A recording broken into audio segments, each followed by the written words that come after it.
Assalamualaikum warahmatullahi wabarakatuh. Perkenalkan, nama saya Zafira Salsabila Marisda dengan NIM 1831501224. Pada semester ini saya mengambil mata kuliah Manajemen Strategi dengan dosen Bapak Dr. Muhammad Mabrur Taufik SAG SMM. Pada kesempatan kali ini saya akan menjelaskan sedikit tentang manajemen strategi.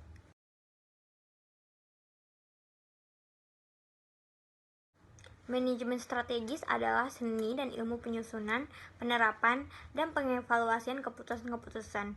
Manajemen strategis berfokus pada proses penetapan tujuan organisasi, pengembangan kebijakan dan perencanaan untuk mencapai sasaran, serta mengalokasikan sumber daya untuk menerapkan kebijakan dan perencanaan pencapaian tujuan organisasi.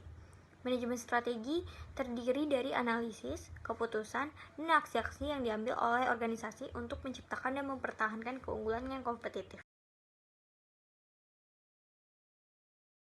Menurut Glock and George, strategi ialah rencana yang disatukan, luas, dan terintegrasi.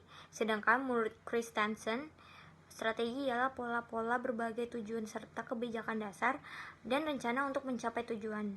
Menurut Ansoff, strategi ialah aturan untuk pembuatan keputusan dan penempatan garis pedoman.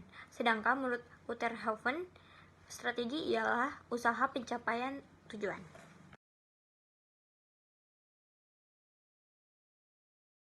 Strategi manajemen menurut Glock ialah serangkaian rencana yang disatukan, luas, dan terintegrasi.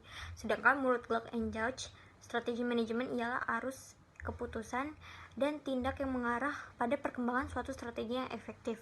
Sedangkan menurut Whelan and Hanger, strategi manajemen ialah keputusan dan tindakan manajerial yang di dalamnya terdapat penyusunan rencana strategis.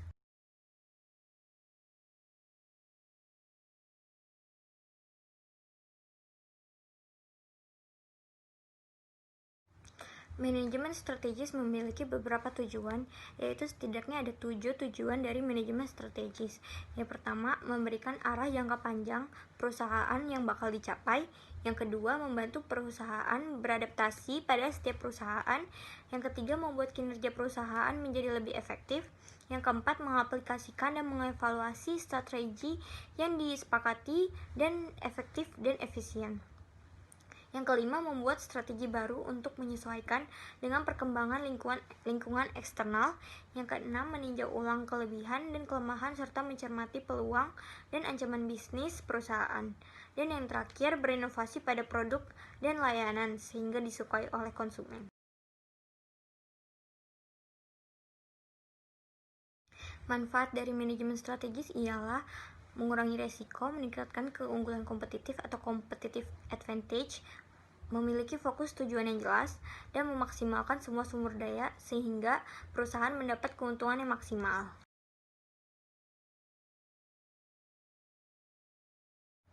Proses dalam manajemen strategi terdapat 5, yaitu analisis lingkungan, arah organisasi, formulasi strategi organisasi, implementasi strategi organisasi, dan evaluasi strategi. Nah, analisis lingkungan ini memonitor lingkungan organisasi untuk mengidentifikasi kesempatan dan hambatan. Sedangkan untuk arah organisasi ini yaitu indikator, sasaran, dan misi organisasi. Kalau formulasi strategi organisasi itu membentuk dan menyeleksi strategi. Sedangkan untuk implementasi strategi organisasi yaitu tindakan mengembangkan strategi dari tahap sebelumnya, yaitu formulasi strategi organisasi. Dan yang terakhir, evaluasi strategi, yaitu meneliti dan mengevaluasi. Pada manajemen strategi terdapat 4 yang harus kita prioritaskan, yaitu visi misi, goals, dan objektif. Nah, visi itu ialah keinginan atau cita-cita perusahaan, sedangkan misi pernyataan tentang sasaran strategi, tujuan utama, dan bagian identik perusahaan. Sedangkan goals itu nilai pada skala yang ingin dicapai atau apa yang ingin dapat dicapai oleh organisasi. Sedangkan objektif ialah keputusan yang memungkinkan manajemen untuk mengarahkan atau mempendomani dan mengukur prestasi. Membuat dan merealisasikan sebuah misi, kita harus menganalisa beberapa hal, yaitu lingkungan umum, lingkungan industri atau internas, faktor internal, analisis strategis utama, variasi strategis, pilihan strategis, struktur, kebijakan, dan rencana pelaksanaan, dan yang terakhir penilaian dan pengendalian.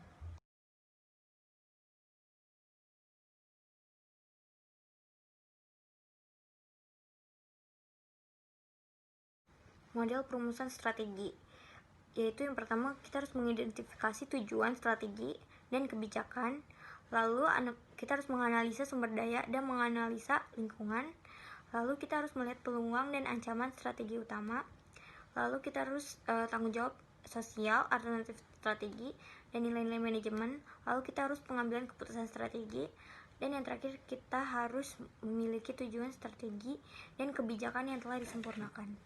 Manajemen strategi dibuat untuk mengarahkan organisasi dalam mencapai tujuan dan sasarannya, melibatkan semua stakeholders dalam pengambilan keputusan, membutuhkan penggabungan perspektif jangka pendek dan jangka panjang, menyadari trade-off antara efisiensi dan efektivitas. Dua cara melihat peranan manajemen, yaitu yang pertama ada zero sum, yaitu peranan manajemen adalah untuk melihat stakeholder berebut untuk mendapatkan perhatian dan sumber daya organisasi, dan yang kedua simbiosis antar stakeholder. Manajer mengakui adanya saling ketergantungan antara para karyawan, pemasok, konsumen, pemegang saham, dan masyarakat pada umumnya.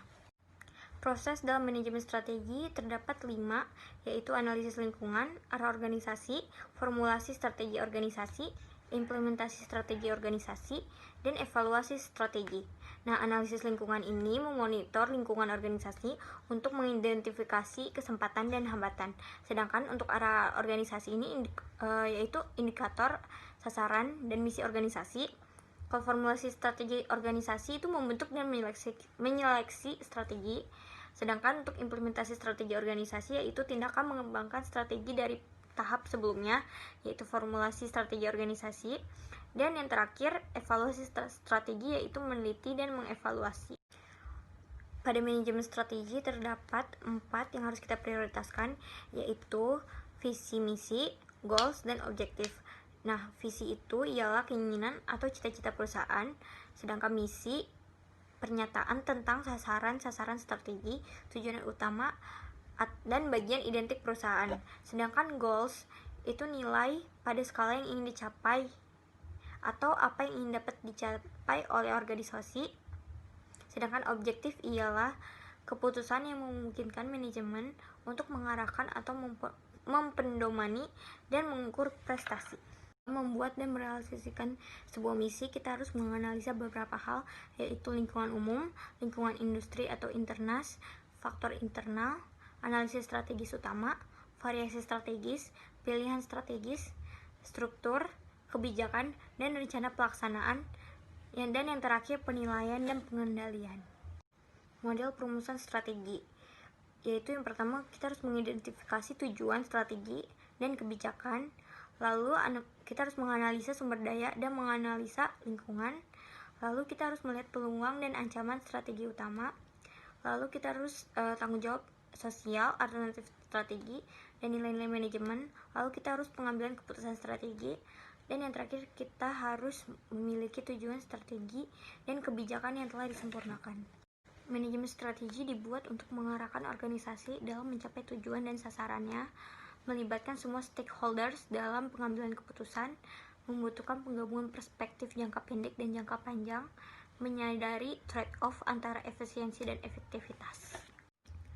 Dua cara melihat peranan manajemen, yaitu yang pertama ada zero sum, yaitu peranan manajemen adalah untuk melihat stakeholder berebut untuk mendapatkan perhatian dan sumber daya organisasi, dan yang kedua simbiosis antar stakeholder. Manajer mengakui adanya saling ketergantungan antara para karyawan, pemasok, konsumen, pemegang saham, dan masyarakat pada umumnya. Tahapan analisis manajemen stakeholder.